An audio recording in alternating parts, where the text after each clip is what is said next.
तो हेलो दोस्तों, कैसे हो आप सभी। एंड मेरा नाम है तपेश और आपका स्वागत है आपके अपने चैनल तपेश क्लासेस में। तो दोस्तों, आज आप सभी को मैं बता दूं तो मैंने लास्ट क्लास में डिस्कस किया था वो डायपोल मोमेंट के बारे में करा था कि डायपोल मोमेंट होता क्या है।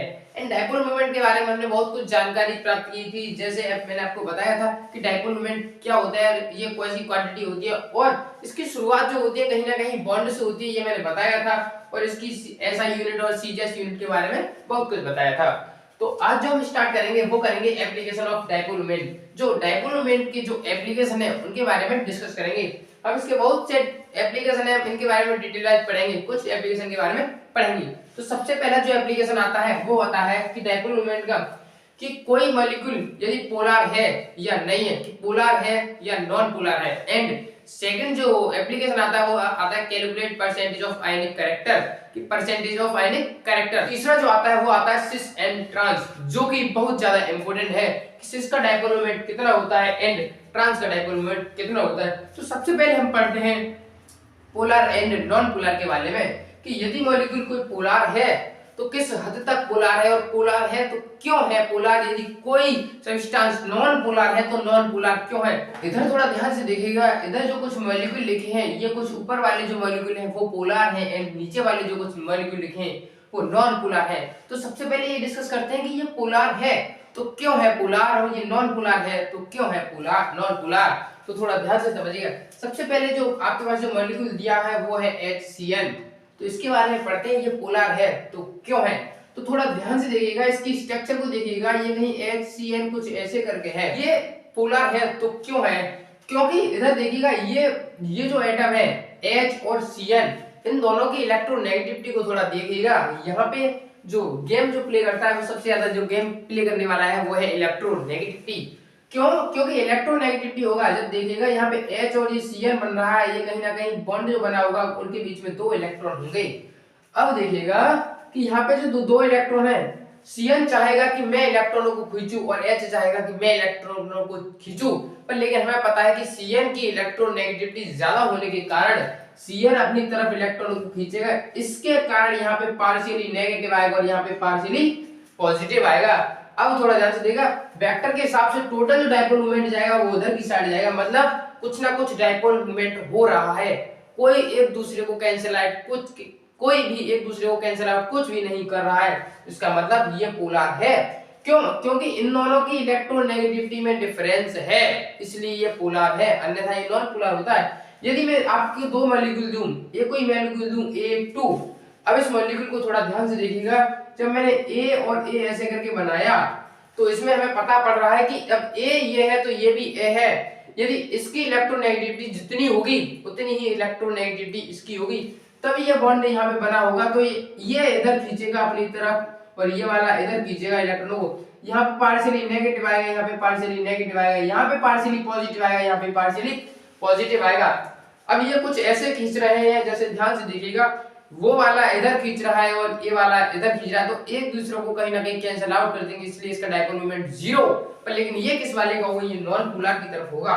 जैसे आप देख सकते हो N2 का डायपोल मोमेंट जीरो होता है। क्यों, क्योंकि N और N के बीच में देखिएगा ये तीन बॉन्ड होते हैं। अब ये ऐसे करके हैं, ये N चाहेगा कि मैं इधर खींचूं, यहाँ पे पार्शियली, अब ये चाहेगा ये इधर खींचूं, यहाँ पे पार्शियली नेगेटिव आएगा, यहाँ पे पार्शियली पॉजिटिव, यहाँ पे पार्शियली पॉजिटिव, यहाँ पे पार्शियली नेगेटिव। तो ये एक दूसरे को कैंसिल आउट कर देंगे, तो इसलिए इसका dipole moment zero. Cancel out क्यों कर देंगे, क्योंकि इनके जो N और N दोनों सेम है तो इनकी इलेक्ट्रोनेगेटिविटी भी दोनों की सेम होगी।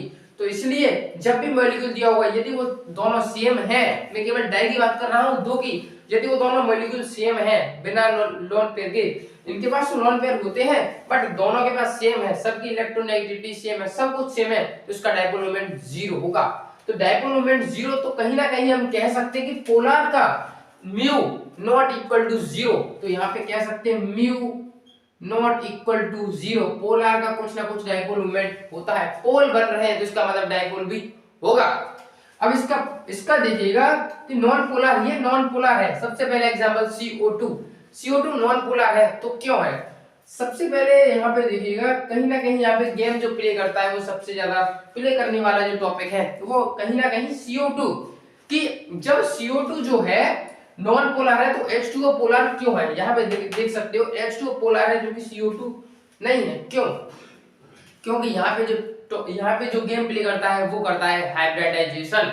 आपने हाइब्रिडाइजेशन के बारे में पढ़ा होगा कि कहीं ना कहीं यहाँ पे निकल के आता है हाइब्रिडाइजेशन की जरूरत। तो आपको समझ में आया होगा कि हाइब्रिडाइजेशन की जरूरत क्यों पड़ती है। वो पड़ती है कहीं ना कहीं डायपोल मोमेंट की तरफ। क्योंकि क्योंकि डायपोल मोमेंट H2 का कुछ ना कुछ होता है, और मैंने आपको बताया था कि H2 का डायपोल मोमेंट 1.84 डिवाइड होता है, और जबकि CO2 का 0। क्यों? क्योंकि डिफरेंस आता है इनकी स्ट्रक्चर पर, क्योंकि इसकी स्ट्रक्चर कुछ होती है लेकिन इसकी स्ट्रक्चर तो लीनियर होती है, तो इसलिए डायपोल मोमेंट 0। तो यहाँ पे जो गेम प्ले करता है वो गेम प्ले करता है हाइब्रिडाइजेशन। और हाइब्रिडाइजेशन के अनुसार CO2 की जो स्ट्रक्चर होती है वो होती है लीनियर। तो कहीं ना कहीं इसकी स्ट्रक्चर कुछ ऐसी बनती है, मैंने लास्ट क्लास में आपको शायद बताई हो। तो O और C में यदि हम केवल इतने को देखें C और O को, इसको बोलते हैं कार्बन मोनोऑक्साइड। तो C और O में हमको O की इलेक्ट्रोनेगेटिविटी ज्यादा होती है, हमें पता है। तो ये इधर की साइड खींचेगा, यहाँ पे पार्शियली नेगेटिव आएगा और यहाँ पे पार्शियली पॉजिटिव आएगा। अब यदि हम इसको निकालें और इसको देखें C और O को, तो इधर की साइड कुछ ना कुछ डायपोल, यहाँ पे पार्शियली पॉजिटिव आएगा, यहाँ पे पार्शियली नेगेटिव आएगा।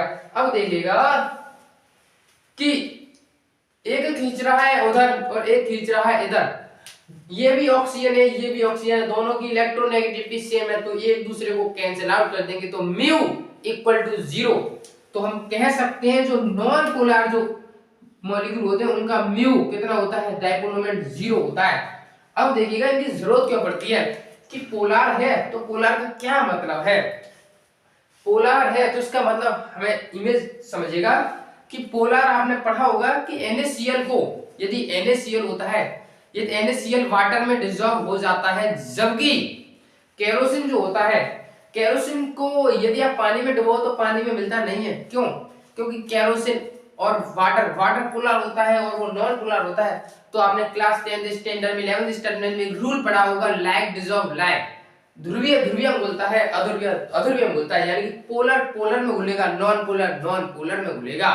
तो समझिएगा कि वाटर जो होता है वो NaCl में घुलता है। क्यों? क्योंकि दोनों पोलर हैं, तो पोलर में मिक्स होता है, नॉन पोलर में मिक्स होता है। आपकी समझ आएगा? यदि आपको केरोसिन में यदि आप पानी डालो तो घुलता नहीं है। क्यों? क्योंकि केरोसिन कैसा होता है? नॉन पोलर, जबकि वाटर पोलर होता है, इसलिए वो घुलता नहीं है। आपकी समझ में आया होगा? तो अब हम चलते हैं, ये तो आपके समझ में आएगा। यदि जिसका डायपोल मोमेंट 0 होगा तो वो कंपाउंड पोलर होगा, और जिसका डायपोल मोमेंट 0 जिसका डायपोल मोमेंट 0 होगा तो वो नॉन पोलर मॉलिक्यूल होगा, और जिसका डायपोल मोमेंट कुछ ना कुछ होगा तो उस मॉलिक्यूल को हम पोलर मॉलिक्यूल कहेंगे। आपका फर्स्ट एप्लीकेशन क्लियर होगा। अब हम चलते हैं percent, calculate percentage of ionic character. तो आयनिक कैरेक्टर हम कैसे निकालते हैं? तो आयनिक कैरेक्टर को थोड़ा ध्यान से समझिएगा। सेकंड जो एप्लीकेशन है वो है परसेंटेज ऑफ आयनिक कैरेक्टर, कि परसेंटेज ऑफ आयनिक कैरेक्टर को कैसे निकालते हैं। तो समझिएगा, percentage of ionic character equal to होता है, फॉर्मूला होता है 100 multiply by mu experimental upon mu theoretical. अब बात आती है कि म्यू एक्सपेरिमेंटल का मतलब क्या होता है, म्यू थ्योरेटिकल का मतलब क्या होता है। तो इसको समझिएगा, mu experimental and mu theoretical का मतलब, एक्सपेरिमेंटल का मतलब आप समझ रहे होंगे, लेकिन मैं आपको समझाता हूं। तो मान लीजिए आपके पास कोई एक मॉलिक्यूल है A एंड B, बॉन्ड के थ्रू बॉन्डेड है, मतलब सिंगल बॉन्ड के थ्रू जुड़े हुए हैं। तो अब ये समझिएगा, मैं तुमसे कहता हूं कि B की इलेक्ट्रोनेगेटिविटी बहुत ज्यादा है किससे? A से। तो होगा क्या कि कुछ समय बाद होगा कि ऐसा कि B पर यहाँ पे पार्शियली नेगेटिव और पार्शियली पॉजिटिव आएगा, पर लेकिन ऐसा ना हो कि बहुत ज्यादा होने के कारण इसी तरीके से नेगेटिव चार्ज आएगा, बहुत ज्यादा का मतलब यहाँ पे नेगेटिव चार्ज आएगा और यहाँ पे पॉजिटिव चार्ज आएगा। तब यहाँ पे नेगेटिव चार्ज आ रहा है, तब यहाँ पे पॉजिटिव चार्ज आ रहा है, तो कहीं ना कहीं यहाँ से बॉन्ड हट जाएगा। क्यों? क्योंकि यहाँ पे बिल्कुल इसने पूरी तरीके से इलेक्ट्रॉन ग्रहण कर लिए, इसने पूरी तरीके से इसको इलेक्ट्रॉन दे दिए, तो इस पर पूरी तरीके से नेगेटिव आएगा, इस पर पॉजिटिव आएगा, तब इसका डायपोल मोमेंट कुछ ना कुछ तो होगा। अब समझिएगा मैंने क्या कहा कि A और B सिंगल बॉन्ड के थ्रू बॉन्डेड है यहाँ पे, तो हुआ क्या, B की इलेक्ट्रोनेगेटिविटी A से बहुत ज्यादा है, तो B ने सब के सब इलेक्ट्रॉन A में से खींच लिए। उसके बाद क्या, B पर नेगेटिव चार्ज आएगा, यहाँ पे पार्शियली नहीं आया है, यहाँ पे पार्शियली नहीं आया है, यहाँ पे कंप्लीटली आयनिक चार्ज आया है जो कि नेगेटिव है, और ए पे कंप्लीटली पॉजिटिव चार्ज आया है जो कि पॉजिटिव चार्ज है। तो इसकी वजह से यहाँ पे जो बॉन्ड होगा उस बॉन्ड को यहाँ पे ड्रॉ नहीं किया जाएगा, क्योंकि कंप्लीटली चार्ज आया है तो उस पे से इलेक्ट्रॉन एक की तरफ बिल्कुल चले गए तो बॉन्ड हट जाएगा, तो जिसकी वजह से यहाँ पे नेगेटिव चार्ज आ गया। आपकी समझ में आया? अब देखिएगा यहाँ पे कुछ ना कुछ इसका डायपोल मोमेंट होगा, कुछ ना कुछ इसका तो डायपोल मोमेंट होगा, क्योंकि यहाँ पे बॉन्ड टूटा है, यहाँ पे नेगेटिव यहाँ पे पॉजिटिव, तो यहाँ पे चार्ज भी हुआ है, यहाँ पे कुछ ना कुछ चार्ज है, कुछ ना कुछ डिस्टेंस होगी, तो वही तो होता है म्यू यानी कि डायपोल मोमेंट। तो इसका जो डायपोल मोमेंट होगा उस डायपोल मोमेंट को कहेंगे हम म्यू थ्योरेटिकल। क्या कहेंगे? उसको कहेंगे म्यू थ्योरेटिकल। मेरे राइटिंग पे बता जाना। एंड अब बात आती है म्यू एक्सपेरिमेंटल, यानी कि जो एक्सपेरिमेंट से प्राप्त किया गया हो। चलो एक बार और समझते हैं म्यू एक्सपेरिमेंटल, यानी कि ए और बी एक दूसरे से बॉन्डेड हैं सिंगल बॉन्ड के थ्रू। तो यहाँ पे जो एक बॉन्ड जो बना हुआ वो परफेक्ट इक्वल कोवेलेंट बॉन्ड बना हुआ, यानी कि इक्वल शेयरिंग से बना हुआ। कोवेलेंट बॉन्ड का मतलब होता है परफेक्ट शेयरिंग, यानी कि इक्वल शेयरिंग।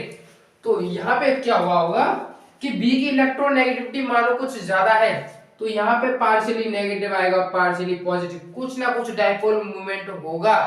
उसको ही डायपोल मूवमेंट को म्यू एक्सपेरिमेंटल कहते हैं। आपको समझ में आया होगा? म्यू थ्योरेटिकल का मतलब कंप्लीटली आयनिक हो जाना, तो होगा म्यू थ्योरेटिकल, और यहाँ पे पार्शियली नेगेटिव पॉजिटिव आना, तो ये होगा म्यू एक्सपेरिमेंटल। आपकी समझ में आया? और सेकंड जो टर्म है वो है हमारे पास सिस एंड ट्रांस आइसोमर। आपको आइसोमर के बारे में कुछ ना कुछ जानकारी होगी, इसको हिंदी में समवायता भी कहते हैं। अब समझते हैं कि सिस एंड ट्रांस का डायपोल मोमेंट कितना होता है और कैसे होता है। तो मान लीजिए मैं आपके पास अभी दो मॉलिक्यूल को बना रहा हूं, और उस मॉलिक्यूल में बहुत ये जो है सिस और ट्रांस वाला बहुत ज्यादा मोस्ट इंपोर्टेंट है, कि आपके जो आगे एग्जाम जो आते हैं उनमें पूछा जाता है, जैसे आईआईटी नीट, इनमें पूछा जाता है कि सिस एंड ट्रांस का डायपोल मोमेंट बताइए। कुछ मॉलिक्यूल दे दिए जाते हैं, उनका डायपोल मोमेंट पूछा जाता है। तो यहाँ पे मैं कुछ मॉलिक्यूल लिख रहा हूँ, और जो कि बहुत ज्यादा इंपॉर्टेंट है, उनका जो डायपोल मोमेंट है बहुत कुछ जगह पे गलत दिया हुआ है, तो डायपोल मोमेंट को थोड़ा ध्यान से समझिएगा। सिस एंड ट्रांस वाले को देखिएगा, यहाँ पे C डबल बॉन्ड C, और यहाँ पे कहीं ना कहीं जुड़ा होता है कार्बोक्सिलिक अम्ल, और यहाँ पे भी जुड़ा होता है कार्बोक्सिलिक अम्ल, और यहाँ पे होता है कुछ ना कुछ हाइड्रोजन, और यहाँ पे भी होता है हाइड्रोजन। आपको सिस एंड ट्रांस के बारे में आपने कुछ आइसोमेरिज्म पढ़ा होगा, तो आपको सिस एंड ट्रांस के बारे में नॉलेज होगी।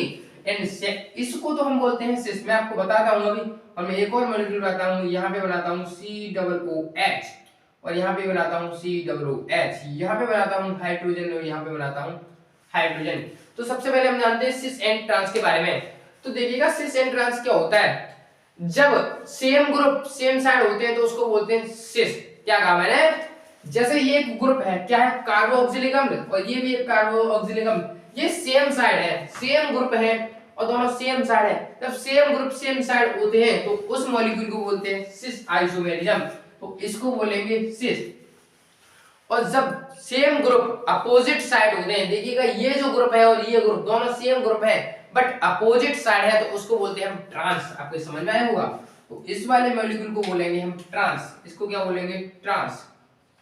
अब देखिएगा कि इसका डायपोल मोमेंट एक साइड में होगा, इसका डायपोल मोमेंट एक साइड में होगा वेक्टर के साथ, तो इसका डायपोल मोमेंट कुछ ना कुछ होगा, पर लेकिन इसका डायपोल मोमेंट कैंसिल आउट होने के कारण इसका डायपोल मोमेंट जीरो हो जाएगा।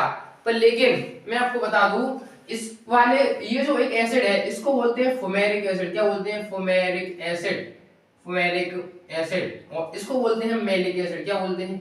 Malic acid. अब थोड़ा समझिएगा कि जो फुमेरिक एसिड का डायपोल मोमेंट कुछ ना कुछ होता है, तो यहाँ पे लिख सकते हैं म्यू नॉट इक्वल टू 0।